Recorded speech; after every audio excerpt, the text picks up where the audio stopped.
So Welcome, man. How are you, brother? all good. How are you doing? Inside Modern Wellness. This is our second shoot. Yeah. Is it our second shoot or the third? Second shoot for the year. Inside Modern Wellness podcast. It's a podcast where we try and break down wellness, fitness, healthy living, and simplify it and try and inspire an ordinary person like us to live a healthier lifestyle. That's really what this is about. And today's session, I'm excited about today's session. Yeah. I'm excited, but I'm also sad because today's session was going to be the first time where we have a guest that is joining us. Yeah, we had our Hyrox athlete. So I'm referring to her as an athlete because she sees herself as an athlete now. You know, to me, she's still a client until she finishes that race tomorrow. But for now, let's say Bridget, the athlete, is missing. She inspires me. Your athlete inspires me because every time I feel lazy, you know, I'm at that point now where I'm like, sometimes I'm like, I've got so much to do. And maybe I'm feeling lazy. I'm like, okay, I'm going to do it later. And then you just see her post her fancy photos and her fancy training. I'm like, okay, Bridget did it. So let me go get it as well. Let me go get it done. and that's the fancy part. Eh? Yeah. That's the nice part. That's the nice part. Little reels, but the hard work behind the scenes is incredible. It's incredible. I can imagine. Bridget is preparing for Hyrox. Yes. I in fact, despite the many things I know, I only started knowing about Hyrox, I think, sometime mid to late last year. And I thought to myself, I'm such an event person. I love events. I love fitness events because I think they are the thing that an ordinary person can just be motivated to train because, you know, you have this solid goal of partaking and enjoying something. So I love events. So I follow a lot of events around the world. You know, I've done quite a few warrior races in South Africa. So I love events. And I only got to know about Hyrox last year. And I was like, okay, how did I miss it? What happens in Hyrox? If for the ordinary person, just tell us a little bit more about Hyrox. With Hyrox, is basically you're doing exercises in between, but there's running. So let me put it this way. There's running and then there's exercises in between. So you're doing a kilometer run. Yes. Then there's exercises, your lunges, farm walkers, rowing, ski erg, slash pull, slash push. And I think I'm forgetting one more. Your wall throws. Yes, wall throws. Yeah. So it's those exercises. It's 8 exercises, 8 kilometers of running, but it's one broken up into 1 kilometers. Yeah. It's intense. It's intense. So now what is the aim? Is it to do as many rounds as possible? No. It's not as many rounds. It's to finish all of it as quickly as possible. What is the standard? What is the let's look at it this way. What do the high performing athlete do it in? Some guys are finishing it in an hour 30. So those are the fit guys. And then normal people? But I feel that it's going to improve. Remember, it's still new. Yeah. So as people start finding better ways to train for it, it's going to improve. And then the newer guys, what I've noticed, because I've been training Bridget, is that the guys that are good at running, they struggle with the weight stuff, the strength. Let me say the strength part of it. And then the guys that are actually good with the strength part are then struggling with the running. So if you're coaching someone or if you're training for Hyrox, you sort of need to identify what your strengths are and your weaknesses are, and then put more effort towards that. Interesting. So is it more? Is it more than of a not necessarily pure endurance, as in I'm more of a slow twitch muscle fiber person. Yeah, it's more of maybe I feel like it's a middle ground. It's a middle ground. Yeah, because if it's a kilometer, remember there's a kilometer and then you move on to something else and then you run a kilometer again. So if you're more of a slow twitch or fast twitch person, you still need to have a good pace, or else you're going to struggle with the next event. So you might be a brilliant runner, right? But then remember, you still need to do your lunges and you still need to do your wall on the, what is it? Wall throws, yes. Wall throws. So when you're doing that, your legs are taking a lot of strain. So if you're a runner, you're not used to your legs doing that much work before you run. But then for someone who does a lot of strength training, they're used to having their legs feeling that way. But then they struggle with the running. I see. So it's very hard to work to get that balance, between the two. So So what is your athlete aiming for in terms of is she just aiming to finish? She needs to finish this in under 2 hours. I don't want to be there. I'm going there. I know you're the drill master. Yeah, I'll be there tomorrow to watch and support. Yeah. But she needs to finish this in Bridget. You need to finish this in 2 hours. Okay, I'm not spending 50 hours there. I still have a rugby match that I need to get to. So you need to finish.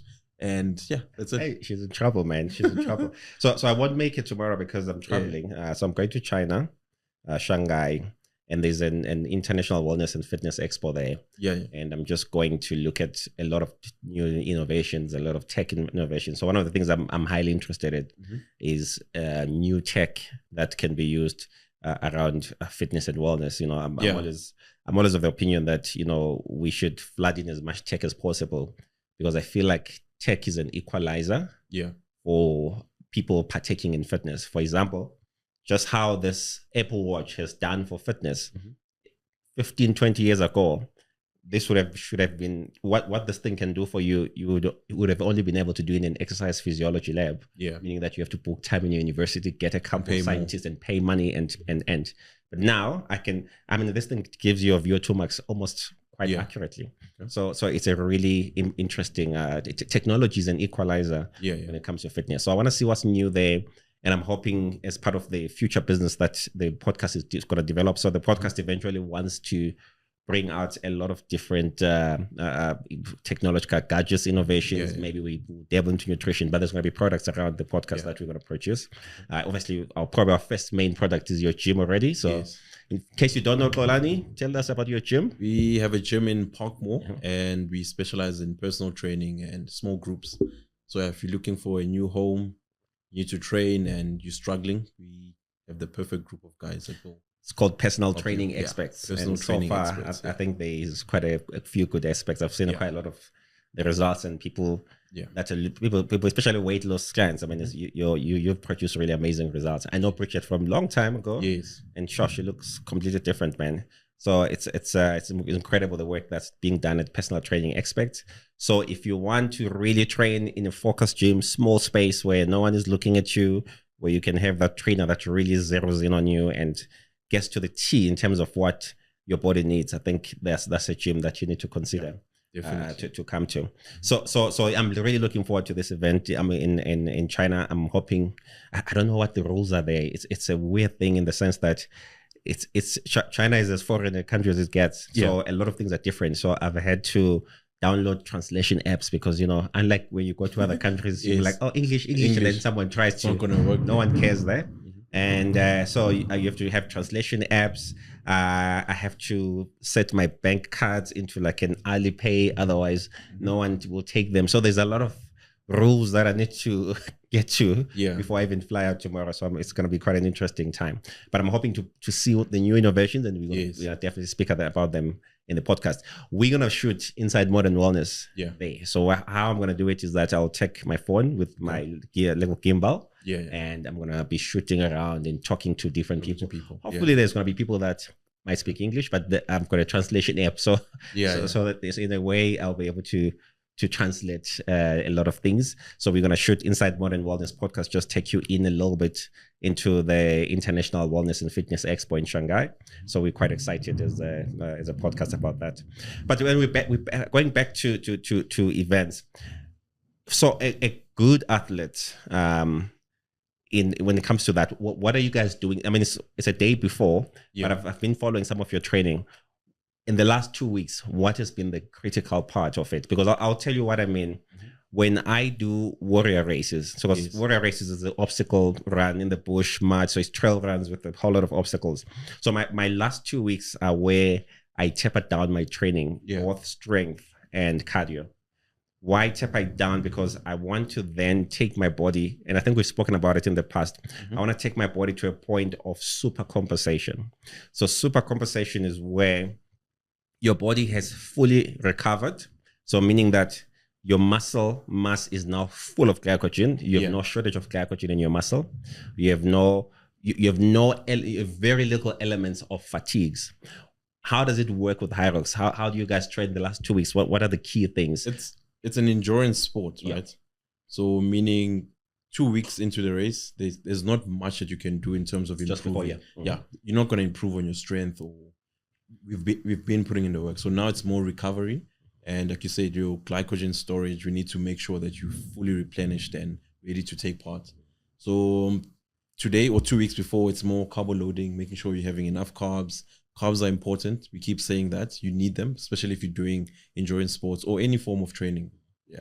So yeah, it's more carbo loading, making sure she has enough electrolytes, she's eating well rested, and mobility training, So she's still doing her runs, but it's more to maintain than to build on anything. Yeah. I see.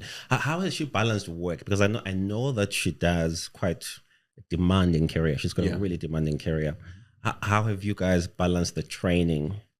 And because a lot of people don't partake in these things because they'll be like, yeah, but I still have to go to my 9 to 5. But because I'm a corporate athlete, my 9 to 5 is really a 24-hour kind of arrangement. So there's lots of work to do. I still have to train. It's a bit too much. And most people that drop out of training, it's really about, I got busy. And I know it. I used to think it was weird. Yeah. But I think I've gotten to the point also where sometimes my training doesn't happen because I start doing something and I'm saying, okay, I'm going to train later. And then other things come up in the day. And the next, before you know it, it's like 10 p.m. in the evening. And you'll be like, oh, okay, no, let me go tomorrow. So now what I do is that my training has to happen in the morning. Even if it means I have to go run at 4 in the morning, let it be that. Because otherwise then it doesn't happen. Doesn't happen. Yeah. So I think a lot of people get caught up in a routine. Yeah. Right. Look, it's important to have a routine, but it's also important to be flexible. And one of the things that we've done very well with training Bridget is that we gave her enough time to rest. So recovery is very important. Remember, she's not a full-time athlete, so she can't be training twice a day or 8 sessions in a week. So we sort of needed to manage that. We make sure that the sessions that we are doing are very high intensity. It's a high intensity session, but then the next one is going to be medium and then lower.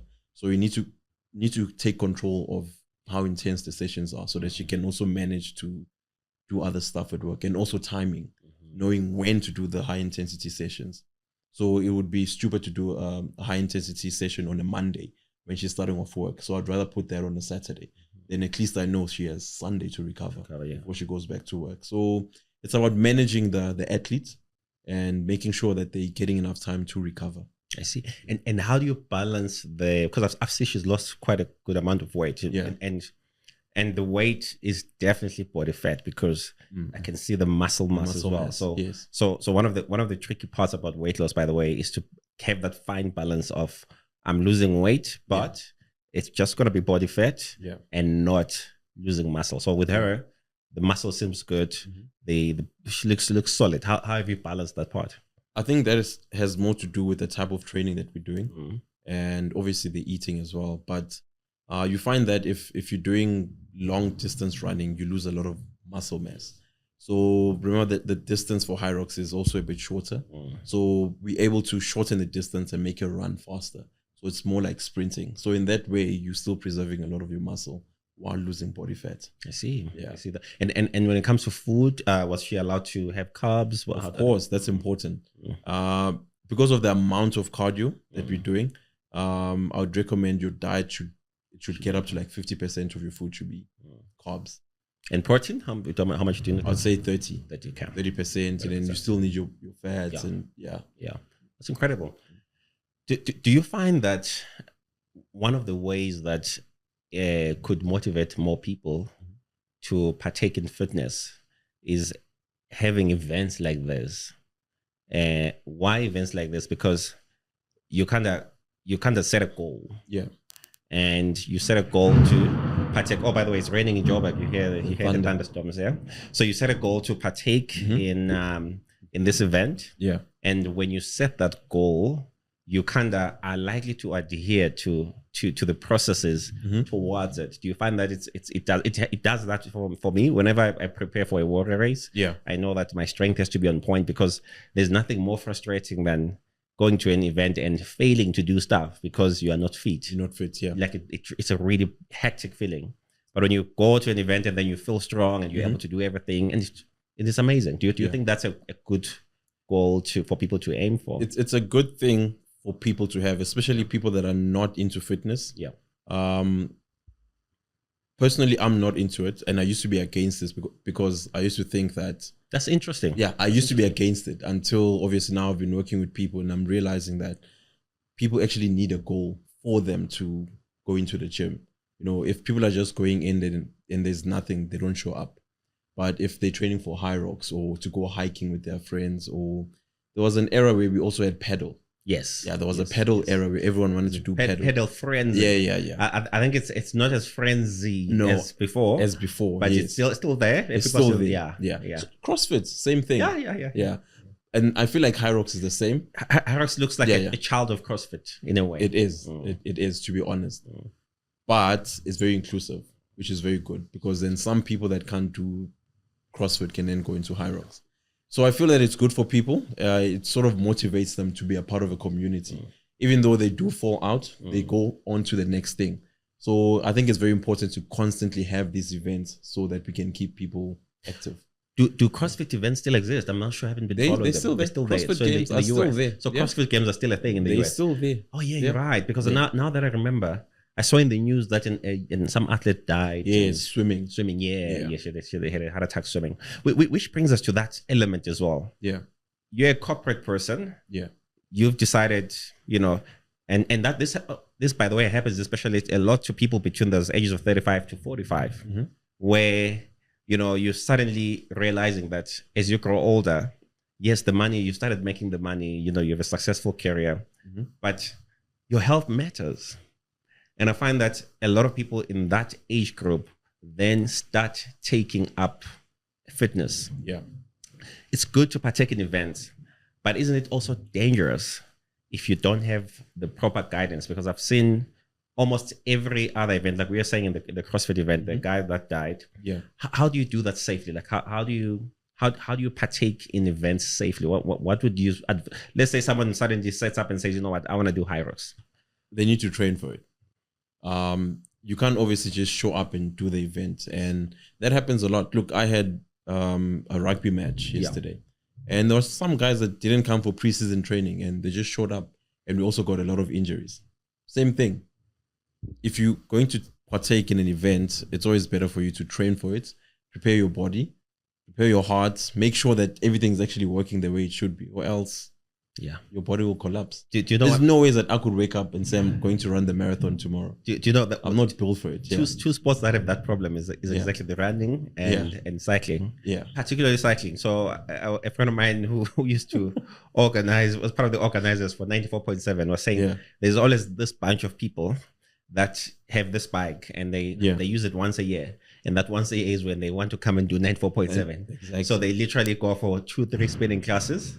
And then they dust their bike off and How long is it? And it's literally at least 90 Ks of cycling. So 20 Ks in, people need... It's already hard enough for someone who's fit to finish that. Exactly. Yeah. So 20 Ks in, someone is needing medical care because you now, the reality is kicking in, the cramping is happening. Yes. The body is shutting down. The body is not. And a lot of people think they can cope with that pain until they experience it. Yeah. So it's a weird thing. So it's important then to train. And today I want us to just put out a few things out there that would help someone who wants to participate in a mass event like that. I suppose maybe let's start with the Hyrox in more detail. Bridget as being a good example of our idealistic client. Sure, it's crazy today in Joburg. Yeah. So Bridget is an idealistic client because this is an ordinary person who becomes an athlete. Yes. Where does your journey with her start? Because I know you guys have been together for a while. Yes. And how long should a corporate guy who's never trained, wants to start off, and sees all those nice people doing whatever. Yeah. Maybe he wants to go hang out and get a girlfriend or something. It's a social thing as well. Yes. And wants to participate in those things. Where do you start and how long do you train? Obviously, we know there's the base of at least 3 months. Yes. But what's the consistency? How would you say that guy should start training? How would you advise him on strength, on cardio, on mobility? Look, you obviously you need to do all of those. But like you said, you minimum 3 months, and then you need to start at the lowest level. Meaning if you're planning to run a marathon, you'd obviously start with like a 5 kilometer and then build it up to see how your body is responding. And then we'd obviously also need to do your strength training, making sure that your knees are strong, you know, your quads, your hamstrings are a big problem. Your calves, and even upper body. A lot of people that do running assume that the upper body is useless.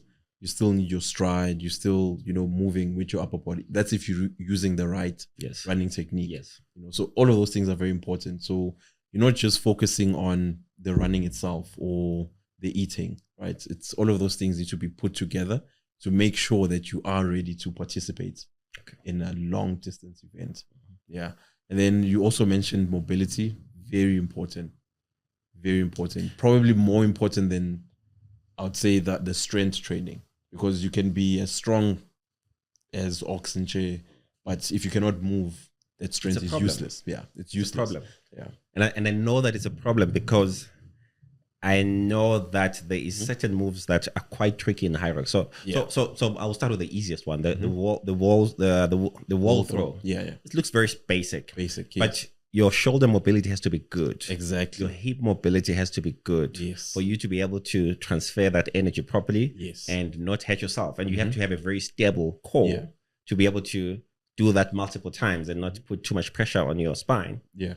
And I saw one of the activities is like a burpee and burpee and jump. Yeah. Burpee and jump. If you have no mobility, broad jump, burpee, broad jumps. It's if you don't have good mobility, that is a problem. It's a problem because then something is going to pull. Your lower back is working, you know. Exactly. So and if you, like you said, if you're a corporate person who's sitting the whole day, then you likely have those muscles are likely very tight. Yeah. So hence mobility, very important. Yeah. So for a corporate person, some of the muscles that tighten up a lot is your hip flexors, because you're always sitting. Always sitting. And part of your hip flexors, within your hip flexor, you've got what's called a psoas muscle. Yeah. And this muscle runs from your hip to your spine. And a lot of times when that muscle tightens, the back pains that most people complain about, it's almost always that you have a tight psoas. Yes. And therefore, if you then now take your tight psoas and you want to do such an explosive, intense event, chances are that you're going to do way more damage to your body and develop an even crazier injury. Yeah. So it's going to be very important to include mobility in your training if you want to be doing an event like Hyrox. Mobility allows your body to just move better. It just allows your joints, and you recover quicker. You recover quicker, yes. Yeah. Good coordination of your joints, of your muscle, of just your whole skeletal functionality. So mobility would be number one. Strength, without saying. What's your take on strength? How much should you be lifting your body weight?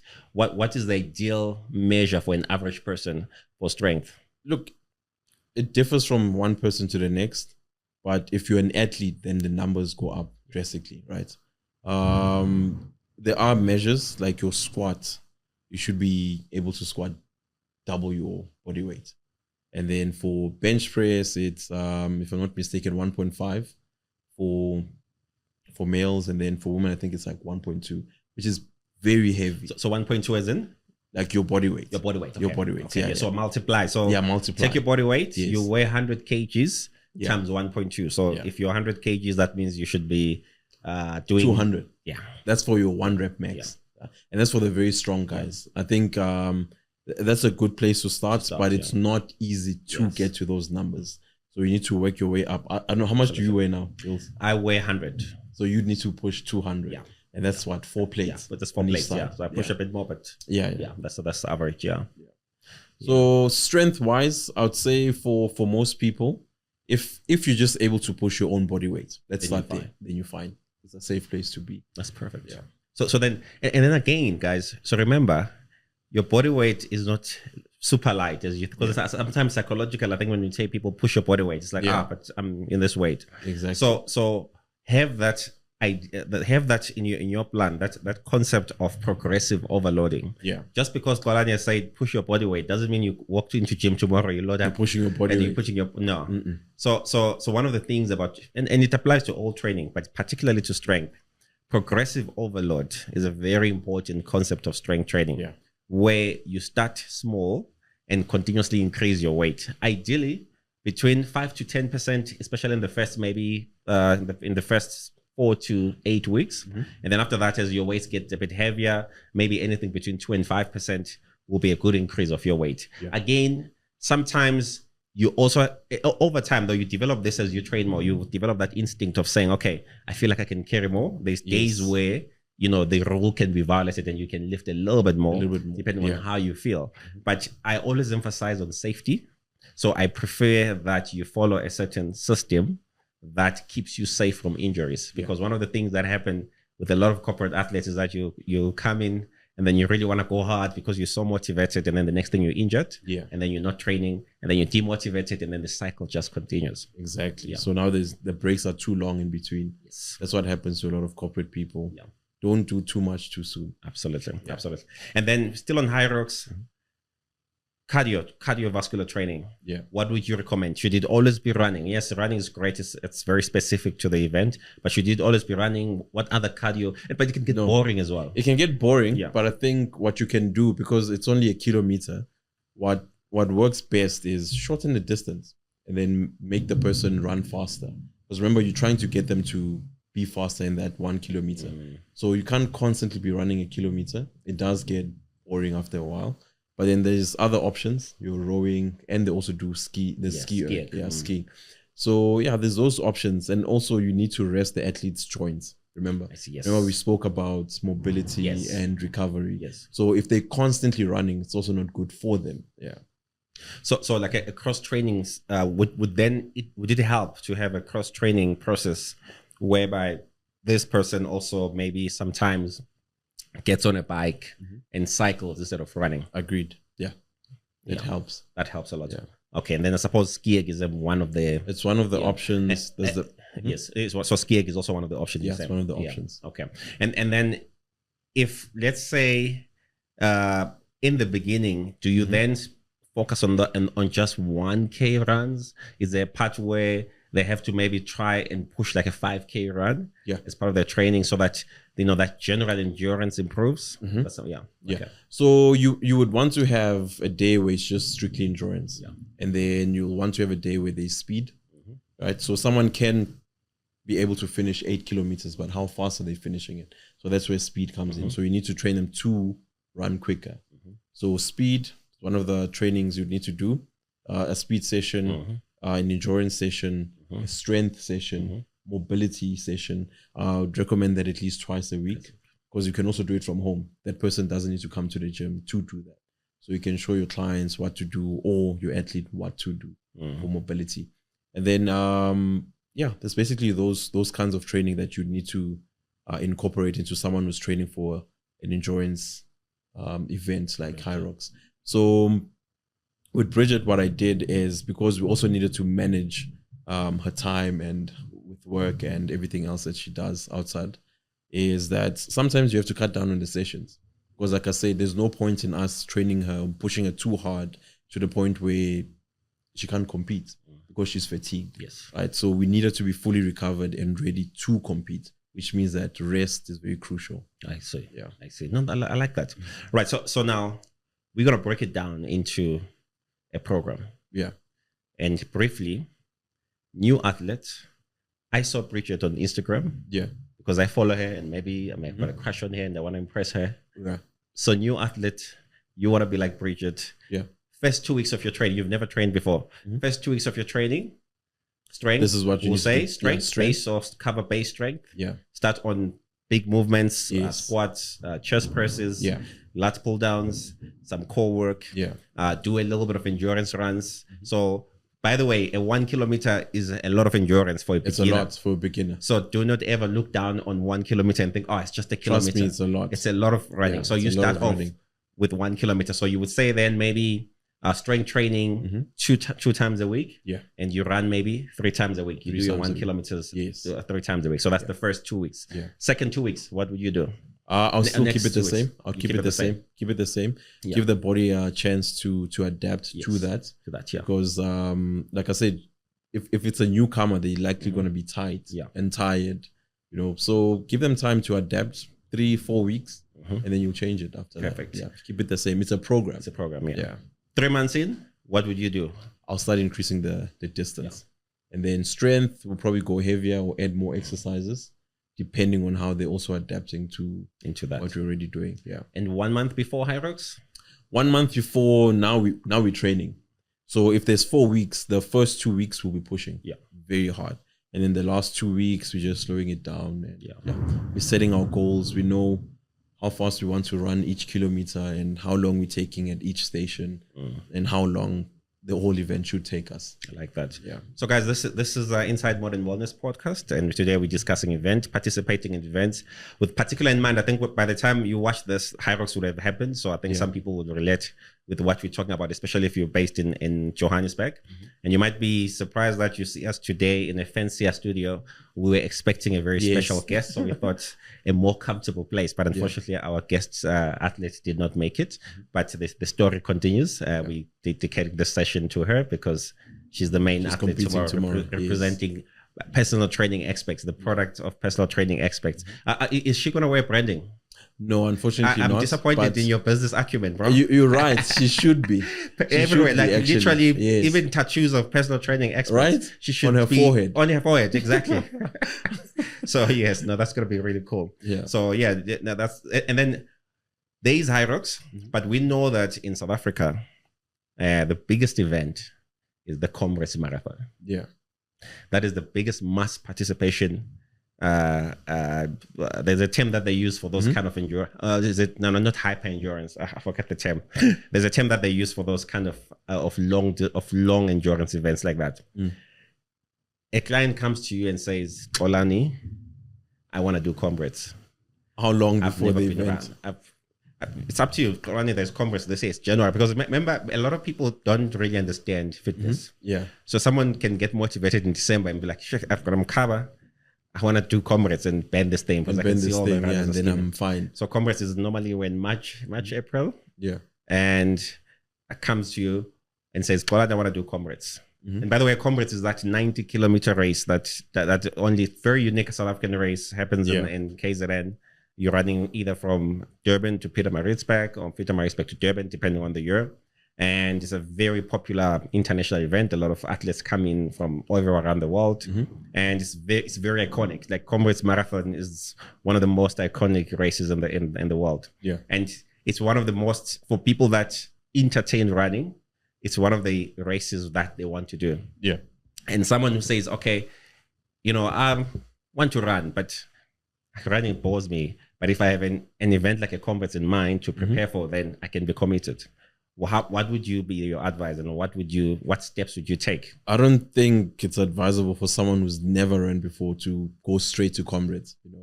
People need to know that people die at these events, right? So one of the reasons is because they're not conditioned for that event. And then you also get people that are actually fit that still struggle to finish it. So training for something like Comrades, that's years of training, in my opinion. It's not something you can wake up and decide, okay, this year I want to do Comrades. It's 90 kilometers. It's long. It's difficult, like I said, start with 5 kilometers, 10, 15, 21. There's options, 42, before we even think about 90. That starts at the very bottom with the 5-kilometer race where we can build you up towards Comrades. Yeah. So training for something like that's years and years of training. They're called ultra marathons. Yes. Ultra marathons. Yeah. So one of the things about an ultra marathon for me personally, it's just running it in my head. The idea that I've been running for 50 kilometers. Yeah. And I still have 40 more kilometers to run. So just running it in my head is like I can't run it in my head. It's a mindset thing. Yeah. So a lot of runners, and I've heard this from a lot of runners, they say Comrades is not the body, because if it's just the body, then your body just shuts down. It like just after the first 40 Ks, your body not even down. 40 bills. That's far. At 10, the body's like, I don't need to be doing this. Why am I running? Yeah. Body's like, I don't want to do this. So a lot of Comrades runners say that the mind is the biggest thing. I agree. And that's what keeps them going all that distance. But in terms of training physically, you want to prepare for that over a few years. So if you're starting from zero, yeah, you want to give yourself up to 3 years before you can do that kind of ultra endurance race. So you want to start off with small, because you've never run before. So you literally will start with 1 kilometer runs. Yeah. And then you build it up to 3, you build it up to 5, then maybe a 10. And then maybe you start participating in 10 kilometer races, park runs, 5 kilometer races. And then eventually you push up to 21. And that's maybe by the 6th month of consistently running. Yeah. Maybe by a year of consistently training, you then can maybe start attempt a full marathon. And then the next year you can then start attempting those smaller ultra marathon, like the 52, 56 Ks. And then 3rd year for me, I would say then entertain doing a comrades. Yeah. Because it's as brutal as it gets. Like I say to you, there's no day where I've ever been interested in saying I'm going to run a comrades. I'm not even interested in doing 5 kilometers. Can't even think of doing 90. So imagine 90 Ks. Yeah. You need to be you need to be mentally strong, but that goes for any other sport. Yeah. Like even the best athletes will tell you that it gets to a place where you just want to you just shut down. Your body's shutting down, and that's what makes the difference between the champions and the guy who's 2nd place. Yeah, I mean, look at the Springboks, the World Cup. We were not the best team on the field. No, the only thing that kept us going was tackling, and that's not the nicest thing to do. We were constantly defending, and that's all mindset. But it's not nice. It's painful. There's guys running at you that are twice your size, and they keep coming over and over again. So yeah, with any sports, for that matter, it's more mental than anything else.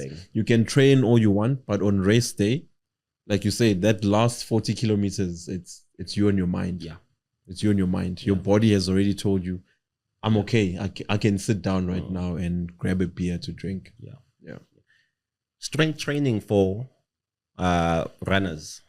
What's your take on strength training for runners? Because they don't do enough. I know people that literally have no muscle. They don't do enough of it. The myth is that the more sickly you look on race day, the better your chances of winning. Because you're literally your body is working on 1 calorie per 5 kilometers because there's hardly any muscle to burn. Yes, you know what I mean. I disagree. Yeah, if you look at some of the best runners, they do their strength training. Obviously, you won't be training like a bodybuilder, so your focus would be more on making sure that your joints are okay, your hamstrings are going to survive that race. You're not doing hypertrophy. You're not trying to get bigger. You're trying to get stronger. So you'd be doing like your heavier weights, 5 reps. Just be strong. Make sure your knees are okay, your mobility once again, they're moving the right way. Can your joints manage to get you through? You've seen people crawling towards the finish line. Yeah. The muscles are gone, and then you've seen someone smiling through. Yeah, that's the difference between the guys that are actually not just running, but they're also doing other stuff. I'm not an expert in nutrition for runners, but I understand it will be very important. So I think one of the things that they should make sure that they have it on T is nutrition. Yeah. Any ideas around what maybe they should be conscious of? Yes, fine. We're not saying you need to exact of this and then exact of that. You'll still need to go to your nutritionist to decide on what works for you according to how your body sweats, according to how much your body burns energy, the different weight sizes that we have. Your body burns energy differently. But what are the fundamentals for nutrition that should be maintained in an endurance event, including Hyrox, I suppose? Including Hyrox. Carbohydrates. It's long, man. If you're running 90 kilometers, your glycogen storage is going to go down very quickly. So you've seen how small runners are, and that's because they're constantly running. They're losing a lot of muscle, losing a lot of body fat. So on that day, or the 2 weeks leading to the race, or let's say 3 days, 3 days leading to the race, you need to carbo load. Carbo load, in my opinion, because you're going to be burning a lot of calories. Yeah, that's so clever. So carbohydrates are very important, but also salt. Yes. So your minerals. So one of the advices I would say for you, if you're partaking and you're a new athlete, you don't know these things in details, and you're super motivated. Maybe one Saturday morning you decide you're going to push yourself and do maybe a 15, 20 Ks. Trust me, it sounds very little in theory, but if you're a new person who's not a normal runner, that's going to really tax your body. One of the things that you should be careful of is how you hydrate. And when I talk about salts, I'm talking about minerals, potassium, magnesium, sodium. Yes, those are the key. You want to make sure that you have. Yeah. So one of the misunderstanding that a lot of new athletes have is that when I'm sweating, I'm losing water. Yeah. And I need to replace it with water. So you find someone is running 21 Ks, they're a new athlete, then they have a big chunk of water that they keep drinking. Yeah. Thinking that, it's helping them with their thirst. But what you need to understand as a new athlete is that your body is also losing electrolytes. And the electrolytes are essential for muscle function, for your nervous system function, for a lot of functions in your body. Yeah. So the more you dilute them, the more you endanger your body's functionality. In fact, there's a condition called a condition where the blood-brain barrier starts leaking fluid to support what's missing. Yeah. And what eventually happens is that condition can kill you. I forget the name of the condition, but that condition can literally kill you. So avoid just rehydrating on water only. Make sure you have some salts. Rehydrate being one of them. Yeah. As inside Modern Wellness, one of the products that we're currently working on is a form of an energy boosting rehydrate, where instead of having multiple things, you're gonna have this thing. It's gonna give you enough carbs. It's gonna give you some little bit of protein. It's gonna give you all the salts you need. So as you run your endurance race, it can sustain you throughout the race. So you want to make sure that you're taking electrolytes. Even in your training run, even in your Saturday morning, I'm going to go run by myself. I agree. Because when you don't do that, you actually can put your body in danger. So one of the things we spoke earlier about how people die in these events, you die in these events because you're not well informed about how much strain you're putting your body under. In as much as it's a healthy thing, the reality is that we are stressing our systems, and we need to therefore know how to look after the system within that period of the event.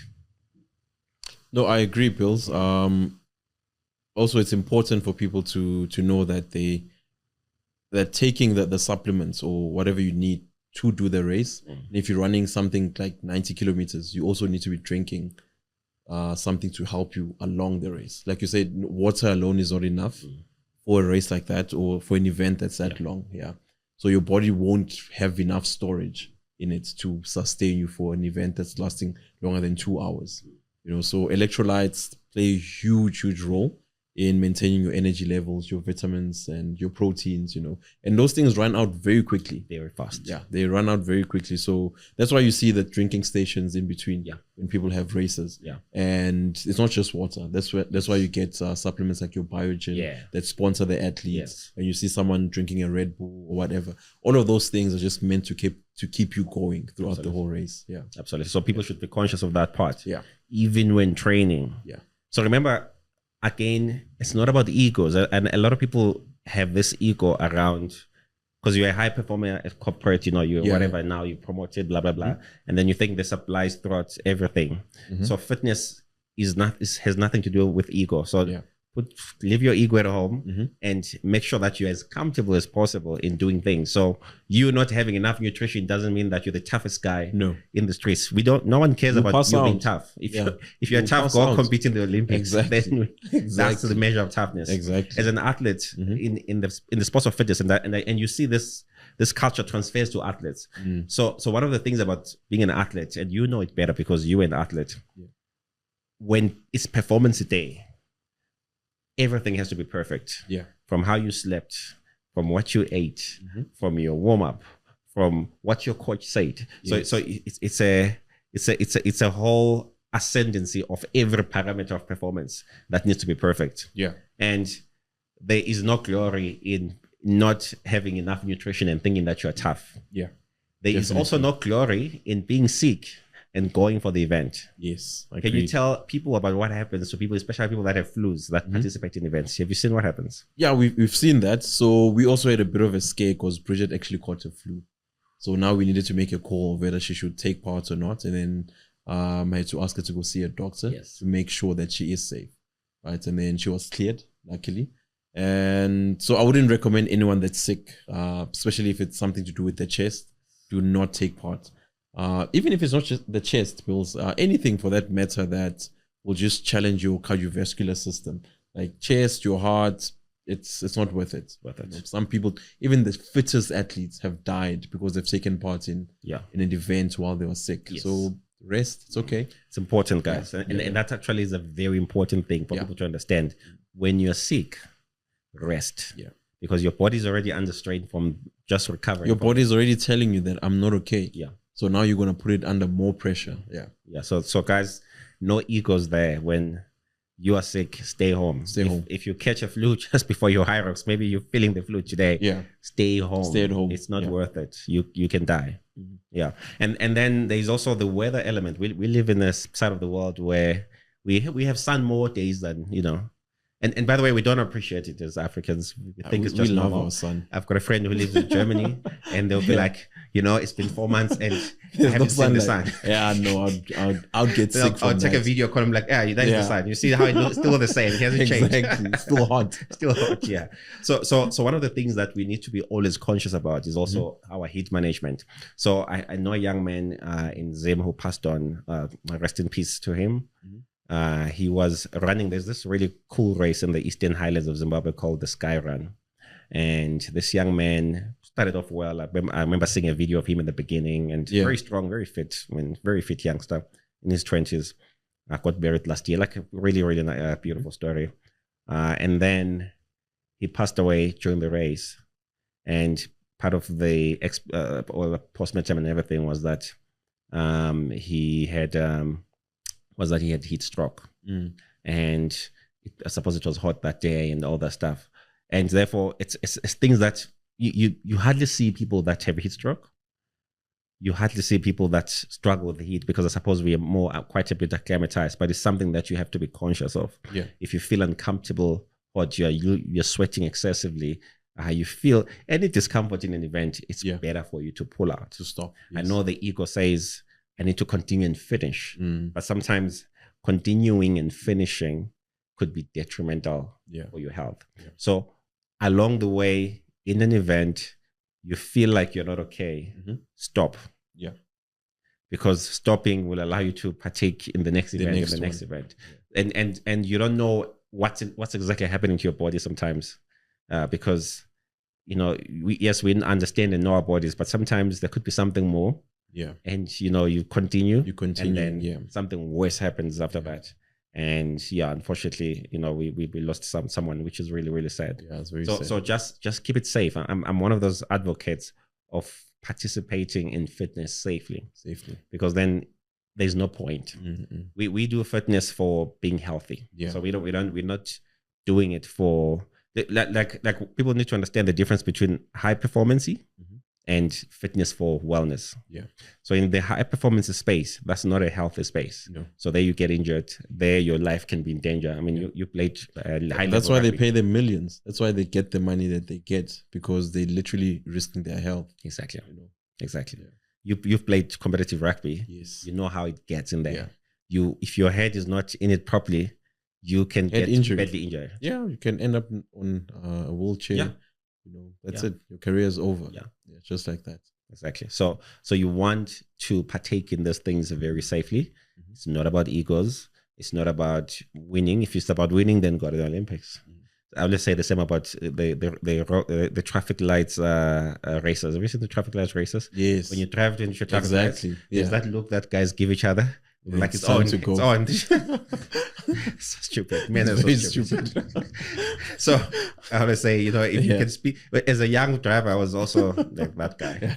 But now as a mature father of children, exactly, experience. Hey, now it's like, why should I be that stupid? Exactly. even on the highway. Now I drive within normal speed. Back then it was like, because it's important for you to make it home. 160, let's go. Yeah. No, now I respect the rules of the road, because if I'm that great of a driver, maybe I should sometimes you think of the things you used to do as a youngster. You're like, I wonder how I survived this. Yeah. So it's egos, it's fitness as well. Must never apply. Enjoy it, man. It's about enjoying it. It's about keeping healthy. It's just about it's such a life enhancer, man. Being fit and strong, and it makes you happy. It makes you. It's important for people to lead with that, Bills. Yeah. Being healthy. Yeah. I think we also mentioned it on the last podcast to say aesthetics Yeah, it's good to see and have, but your health comes first. Yeah. Everything else will just follow. Yeah. And I think if you lead with the health, you will also stay in it for much longer. Absolutely. Because then you start seeing the benefits. Absolutely. Usually when people chase their aesthetics, that's when they actually start picking up bad habits. Because now they start using things they shouldn't be using. Steroids, yes, being an example. Yes. People become desperate. Yeah. Abused thing in our industry. Yes. And people don't talk about it. Yeah. But most people you see with the body that you're trying to have are on steroids. They're on steroids. Because a lot of times your body doesn't really pop like that, because your body is self-regulatory. Yes. So there's such an amount of growth your muscles going to have naturally. Yeah. Yeah.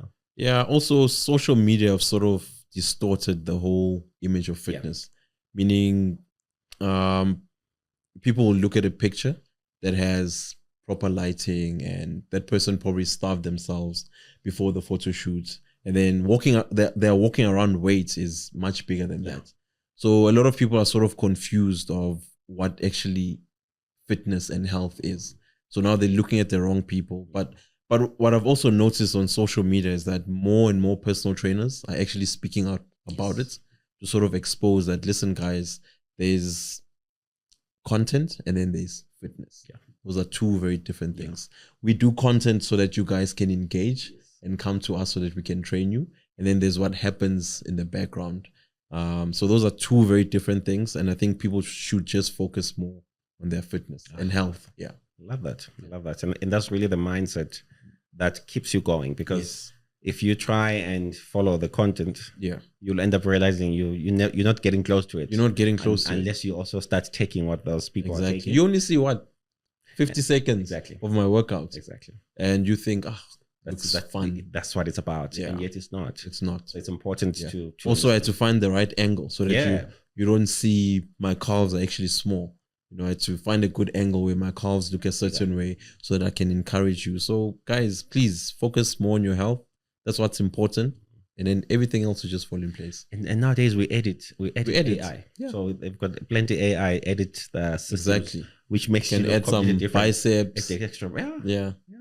It's crazy, man. I was just saying to my wife, that I'm glad I'm not in the dating space. Yeah. Because what happens in the dating space nowadays? It's rough. People look different to what you see on social media. So I was thinking I was wondering that, do sometimes people hook up on social media and say, let's go meet up somewhere. Yeah. And then they both arrive, but because their pictures on social media are so edited, they don't recognize each other. They don't find each other. They're like, this guy didn't show up. This guy didn't show up, or this guy, and they think that they've ghosted each other. Yes. It happens. I'm pretty sure it happens. I'm sure like how people look so different on social media. They look different. And then you meet them in real life, people are like, no, man. Yeah, so I've met quite a lot of women from social media. Yeah. Not to date. I'm married, guys. I'm married. Yeah, I'm married. Madam, no, that's not what it implies. That's not what I'm saying. But it's shocking, eh? Yeah. There's a huge difference. Yeah, we've got filters now. Yeah. We've got makeup, and we've got cameramen, women that come in to make sure that you dress the right way and look a certain way and portray a certain image, and then we sell that to people. Yeah. It's crazy, man. It's crazy. But so the main part, touch rugby is that how big is touch rugby? That's good cardio. Yeah, it's becoming a thing now, especially for guys that still want to play rugby but don't want the contact. Yes, and it's safer. I think there's an opportunity for growth of I call it pedalizing touch rugby. Yeah, I feel like it's been there for a while, but it hasn't really been given that spin, that pedal, because pedal is technically tennis. Yes, and someone decided to cut the tennis court into half. Then, just have a bit of fun. Exactly. Lesser Stay rules. Fit, yeah. I think touch rugby has an opportunity. Look, there is an opportunity there. Like I said, especially for guys that are now looking to retire. Yeah. Mid 40s, your body can't take the contact anymore. Touch rugby is an option.